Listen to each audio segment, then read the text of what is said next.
All right, so in this case, I'm going to enter my PIN, and I'm logged in. I'm not going to save it this time.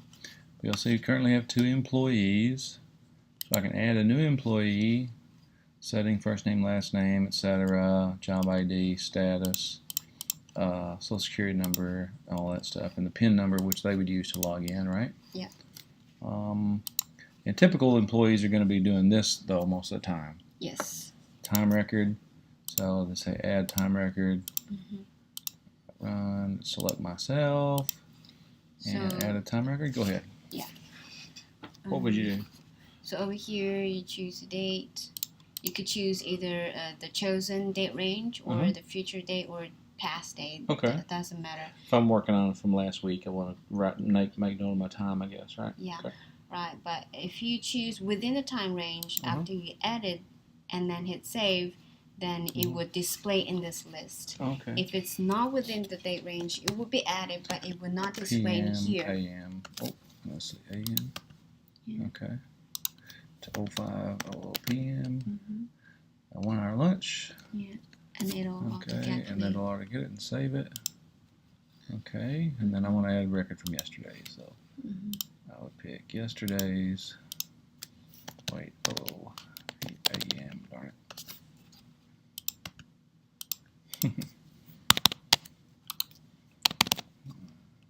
What am I doing wrong here? 08:00 AM. And use the tab. 1 hour. Oh, tab. Yeah. All right, now I've got it saved. So you see, it's added, but it will not show in this date range. But Because I didn't have that date range showing. Yeah. So if you run it Now, with that, then it shows up. That 5 and 6, yeah. Yeah, So. you may also print it. Okay. And yeah, it'll calculate the total over here. Okay. Overtime hours, regular hours 24. I put down. Oh, I had put 2 times for today, so. Yeah, it's alright. Yeah. Okay. So we can delete that. No, this is not a delete. It's just for you to when you enter open the edit function, and you click that to cancel it. It's okay. So it's there's just no.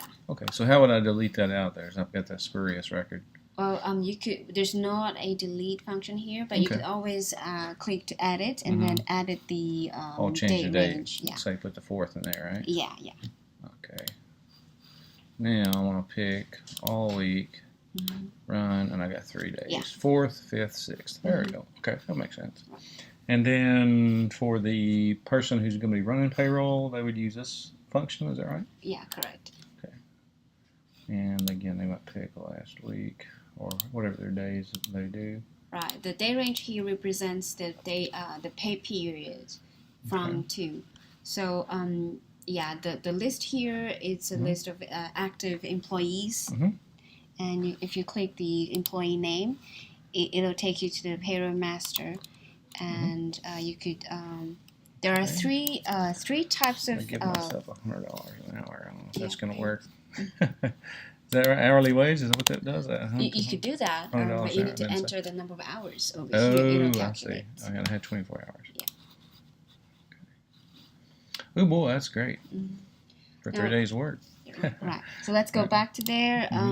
So there are 3 types of pay method here. We could do either by the hourly rate or by the salary. So when you want to do salary, then you could just do not enter any number of hours, and it would just take the salary. Okay. And then don't even worry about the hourly rate. I was going to say $1,000, right? Yeah. And save it. So does it on payroll calculate for my stuff for this last week or the 24 hours I put in?